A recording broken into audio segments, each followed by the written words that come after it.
Okay, Unit 2, Part 1. Difference of squares, sum and difference of cubes, and behavior of a polynomial, dividing using long division and synthetic division, finding k using synthetic division, vertex form and standard form, and how to convert between the two, finding missing h, k, a, b, and c values, and the remainder theorem. Okay, so first we'll do the sum and difference of cubes. So this is basically the like the rhyme, first one, first one squared, product of the two, and the last one squared. The first one's the same, the second one's not, the third one's always positive, and here's what you got. So first we'll look at the difference of two squares. So it's the formula that you use is a cubed minus b cubed is equal to a minus b times a squared plus ab plus b squared. And that's basically what the rhyme is saying. So we'll look at an example. Okay, so it is x cubed minus 8. So we know that x cubed is x if you cube root it, and 8 is 2 if you cube root it. So the first one is x and 2's, which is first one, second one. Next, it's the first one squared. So first meaning the first term right here. So it'd be x squared. And then the product of the two, so 2 times x is 2x. So we'll put that in the middle. And then the last one squared, so 2 squared is 4. And then we add in the sign. So the first one's the same, so it'll be the same as the negative. And then the second one's not, and third one's always positive. So then we have you try this one. You can pause the video. Record through that. Okay, so this is the work that I did. So 27 cube rooted is 3, and x cubed is x when you cube root it. And then 8y cubed is 2y, and then from there you do the first one, so you square 3x to get 9x squared, and then the first one times the second one, which is 6xy, and then the third one squared is 4y squared. So then your final answer will be this. So next we will go on to the sum of cubes, which it's basically the same as the difference of cubes, except there's addition instead of subtraction. So we'll go through the same steps. So that's the example. So for this one, you can factor out a 2 before you do anything, because there's no cube root of 2 unless you want a crazy decimal. So we'll do 2 times x cubed plus 64y cubed. And then you do the first one, second one. So cube root of x cubed is x, and the cube root of 64y cubed is 4y. Then you do the first one squared, x squared is x squared. The product of the two, 4xy. The last one squared is 16y squared. And then add the signs in. So the first one's the same, so it'll be addition this time. Second one's not, subtraction. Third one's always positive. And then there's an example for you to try right here. You can pause the video. Okay, so here's the final work that we did. So you did the first one, cube rooted, the 729y cubed, cube rooted, and then you get x and 9y, and then you do the rest to get x, 9y, 81y, and then add the signs. So next we'll do the difference of squares with the fourth degree.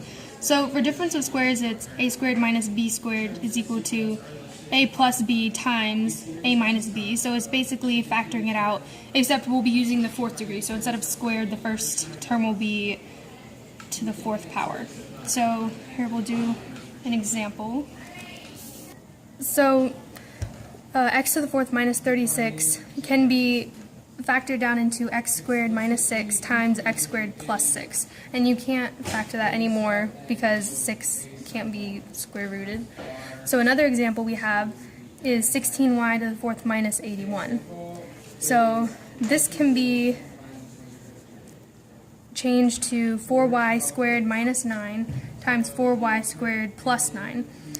And then 4y squared minus 9 can be factored down farther because the square root of 4y squared is 2y and the square root of 9 is 3. So you can factor that into 2y minus 3 times 2y plus 3 times 4y squared plus 9. And you can't do anything with the 4y squared or 4y plus 9 because it's addition. So you can try these two problems on your own. Okay. So for this one, this was the work that I did. This is the work for both of them. So for the first one, you changed 4y squared minus 36y to the 6 to 2y minus 6y cubed times 2y plus 6y cubed. And then you can take out a 2y from each of them, and then once you can combine the 2y's to make 4y squared times 1 minus 3y squared times 1 plus 3y squared. And for number 2, you can take out a common factor of 2ab. So if you take that out, you're left with a squared minus 4b squared. And then from there, you can break it down into 2ab times a minus 2b times a plus 2b. So now we're going to look at end behavior. So it's pretty simple. All you do is you look at the first, you look at if it's negative or positive right here. And then if it's positive, you look on this row. And if it's negative, you look here and here. And then you look at the first term. And if it's an even number, then you look on this side. And if it's if it's an odd number, you look on this side. So for this one, negative 3x to the fourth, it's when odd, so you look right here, and then it's one of these, it's going to be this one right here, because it's odd with a negative leading coefficient. And so for this one, 2x to the fifth power, it's a even, and it's a positive, so you know it's going to be this one. It's going to look like this.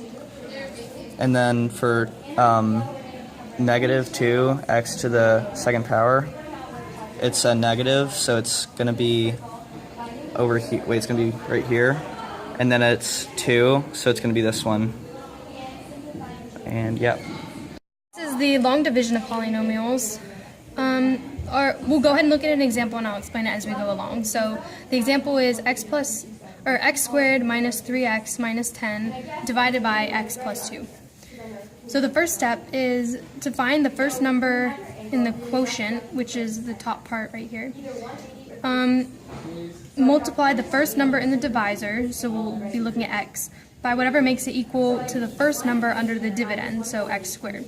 So basically we're looking at what times x equals x squared. And we know that x times x is x squared, so we'll put the x on the top. Number 2 is multiply the second number in the divisor, so the 2, by the first number in the quotient that we just found, which is the x, and place it under the radicand to be subtracted. So we'll multiply 2 times x, and that will equal 2x. And so we'll subtract x squared plus 2x from x squared minus 3x, and we are left with negative 5x minus 10, because we'll bring the 10 down.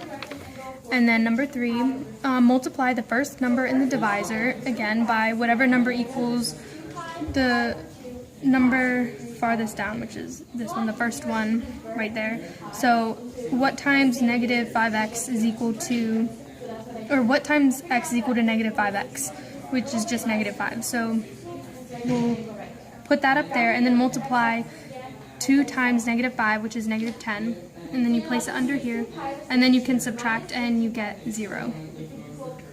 So then you can try this problem on your own. Okay, so this one is a little more complicated because it has lots of different powers. So you'll do the same things. You'll multiply x cubed by whatever will make it x to the 6, which is x cubed, so you'll put that on top. And then you'll multiply 3 by x cubed, which is 3x cubed, but you want to make sure to put it underneath the 0x cubed, even though that's not one of the numbers right here. You'll need to put that there in order to make it a sound equation. So then you can subtract those and you'll get 2x to the fourth minus 3x cubed, and then x cubed times 2x is equal to 2x to the fourth. So you'll put that right there. And then 3 times 2x,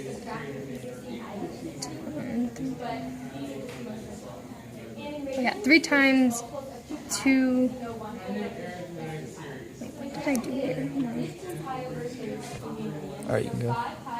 Okay, so for the answer to the you try, so you'll multiply x cubed by x cubed to equal x to the sixth, and then 3 times x cubed, which is 3x cubed, and then you'll subtract those to get 2x to the fourth minus 3x cubed. Next, you'll multiply x cubed by 2x to equal 2x to the fourth, and then 3 times 2x, which is equal to 6x, which you will subtract, and then you are left with negative 3x cubed minus 9. So then x cubed times negative 3 is equal to negative 3x, and 3 times negative 3 is equal to negative 9. And then after you subtract that, you have no remainder, so your answer is x cubed plus 2x minus 3. But remember, if there is a remainder, which means if the last number under the radicand doesn't cancel out, so like if this negative 9 was, let's say, negative 6 or something, you would just put that number over x cubed plus 3, or whatever the number of your divisor is, and then place that in your answer. Synthetic division, which is dividing polynomials. The first step is to write the coefficients in descending order horizontally. Then you write the root from the given factor in the box, which you get by setting the group equal to 0. You bring down the first coefficient, and you multiply and add until you're finished. Write down your answer, starting the polynomial as 1 degree lower than the original, and remember, when completing step 1, placeholders may be needed.